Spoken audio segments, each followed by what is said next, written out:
So it's a bigger problem than people understand. Why does it matter to crypto?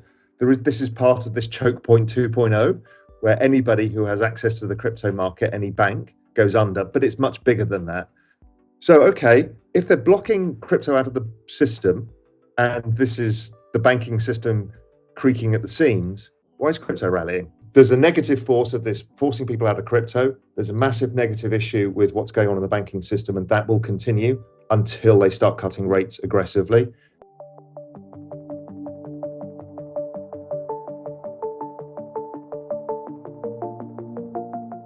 Hey guys, welcome back to Let's Talk Crypto. All the leading indices on Wall Street ended the week with a red flag. The Dow Jones tanked by 1.19%, amounting to 384.57 points in its worst weekly performance since May.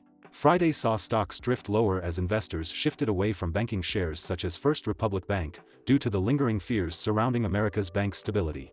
Meanwhile, over the past week, the overall crypto market capitalization rose 26%, reaching a staggering $1.16 trillion.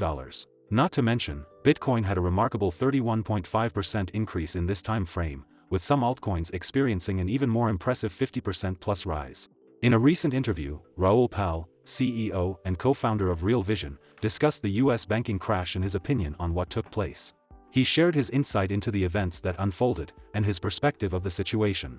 According to Raoul, the collapse of Silvergate and Silicon Valley Bank is part of Operation Choke Point 2.0, but the banking crisis is actually much bigger than that, as other banks are also failing. Investors are keenly anticipating the FOMC decision about the interest rates this coming Wednesday. It is widely expected that there will be a 25 basis point rate increase. However, Raoul believes that markets are already anticipating rate cuts in the near future, which also might explain this week's crypto rally. Let's listen to Raoul as he gives his perspective on the banking crisis and, more importantly, what it means for cryptocurrency. But before we do, please consider subscribing to our channel, as we bring you daily content on the latest crypto news. And now, let's jump right into the video. What is going on is there's been a flight of deposits leaving the smaller banks in the banking system. That amalgamated in Silicon Valley Bank and Signature Bank going under over the weekend, but an ongoing run on the banking system. Now, a run now has changed somewhat. Obviously, the authorities have stepped in and said that they will guarantee depositors and also help with the mismatch of duration, which is banks borrow short and lend long, but their bond portfolios are underwater, even though they're just invested in treasuries.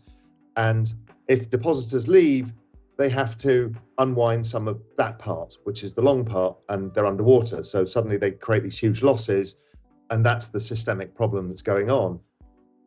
Now, what was happening is people were being incentivized to flee because they're seeing what's going on, wondering, am I going to get my deposit back? So the answer is go to a different bank. JP Morgan wins the world as everybody moves over. So they tried to stop that, saying, hey, listen, your deposits are safe. So they've kind of underwritten the entire banking system and also underwritten these mark-to-market losses as deposits leave the system. Okay, all well and good. The issue is it's ongoing. This is not resolving the real problem, which is the deposits are still leaving the system. So that's the problem that they're facing. And that's why the banks remain under pressure today, because actually the issue is here. Strip out all of the idiosyncratic risks from all of the banks, is the yield curve is too inverted for the banking system to make money. And so the share prices remain under pressure and the depositors keep leaving. So what we end up with is negative equity in the banking system. So it's a bigger problem than people understand. My entire view here is that they're going to have to steepen the yield curve and cut rates and probably do QE as well. So I think that's on the cards to come. Why does it matter to crypto? The crypto market is driven by, firstly, this is part of this choke point 2.0, where anybody who has access to the crypto market, any bank, goes under, but it's much bigger than that. So they think it's going to be that, and it looks like it's a smart move. They can get Signature Bank out and Silicon Valley Bank and Silvergate Bank out. But the actual issue is the next one is Republic or First Republic or whoever it's going to be, right? Because they've all got the same problem. So it's actually a system-wide issue. So, okay, if they're blocking crypto out of the system, and this is the banking system creaking at the seams, why is crypto rallying? Well, pretty straightforward. A, you can't get your money out. And we've seen this periodically, and that tends to keep money in circulation within that system. But secondly, crypto is a function of liquidity, and it's forward-looking. And I've been saying this for a long time, is the crypto markets figured out that, and much like the kind of long duration assets of technology, figured out that the Fed will have to pivot at some point. And that Fed pivot is positive for whether it's money supply growth or the Fed balance sheet over time. And that's why crypto does quite well in this environment and tends to outperform.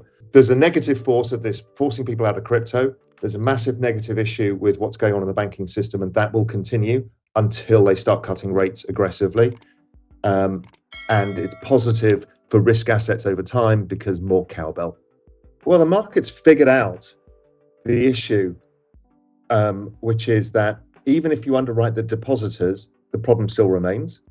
Hence, the CRE index keeps going down, the smaller banks index, the regional banks. So that doesn't stop. And the 2-year treasuries are like, yeah, you've screwed this up, rates are too tight. And that has to get unwound, because there's nothing like a banking crisis to tell you where the rates are at the wrong level. I mean, it's classic stuff, right? I've never seen a banking crisis without a rate cut, ever in history. So that's what the market's figured out very fast, is that, strip away all of the noise, rates are too high for the banking system to deal with. Warren Buffett, a well-known crypto critic, saw his holdings rapidly deteriorate as the banking crisis worsened, costing his investment vehicle $5.2 billion in Bank of America alone. However, the market cap of Bitcoin has increased by $194 billion in 2023, with a 66% year-to-date growth rate that far surpasses the top Wall Street bank stocks. Not to mention that Bitcoin's price increased by 31.5% in the 6 months leading up to March 17, whereas Berkshire's stock increased only by 5.8%. Therefore, for the time being, the so-called rat poison, as Buffett once described Bitcoin, is outperforming his own financial management firm. Moreover, for the first time in a year, Bitcoin has decoupled from United States stocks, with its price rising around 65% compared to the S&P 500's 2.5% gains and the Nasdaq's 15% decline in 2023. Could this be the moment when we see Bitcoin finally become an alternative or a flight to quality play? Look, I first got into Bitcoin in 2013 for this very reason, because I lived the European banking crisis, which is very similar to this. And we realized that nothing we owned in banks was ours. And even if they backstop the system, it backstops it with monetary printing eventually. So that lowers the value of your assets over time. So you're kind of trapped into this. So Bitcoin was the answer that I saw then. And that's why I got into the whole thing at that time. That case is still here. Now, they have guaranteed the deposit base. So it's not as obvious that you're going to lose your money by keeping it in the banking system. So it's not a no-brainer. But the understanding that to offset what they're doing, right, there's always a payment for something here. An eventual payment comes down the line is that it'll end up on the Fed balance sheet, and or monetary easing, and therefore scarce supply assets tend to do better.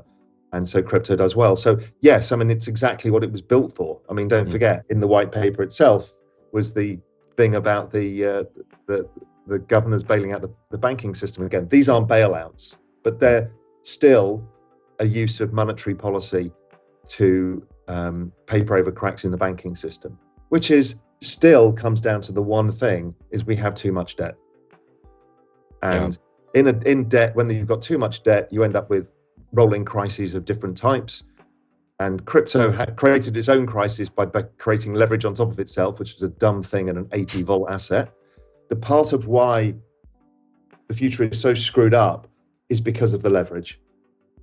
And the leverage is a function of demographics. The leverage is a function of a number of things that we've gone through on Real Vision. The point being is digital assets have a role within this. They're not for everybody, but this is a crypto show, so a lot of people watching this are actually interested. Other people will find other ways to navigate this. Some people will traditionally use gold, and that should be fine too. So keep your eye on the situation as it evolves. Not your keys, not your coins. Keep everything as you can out of the system. Realize that they're trying to close the fiat on-ramps and off-ramps as well to crypto, because that's another part of this whole equation. So just make sure you're all set up and carefully balanced for what comes out. What are your thoughts on Raul's view of the banking crisis? Will the Federal Reserve be forced to cut rates in order to prevent a major financial crisis, or is this all part of their plan? Let us know in the comments below. If you enjoyed this video, please make sure to give us a like and subscribe. Thank you so much for watching. This is Let's Talk Crypto, and we'll see you in the next video.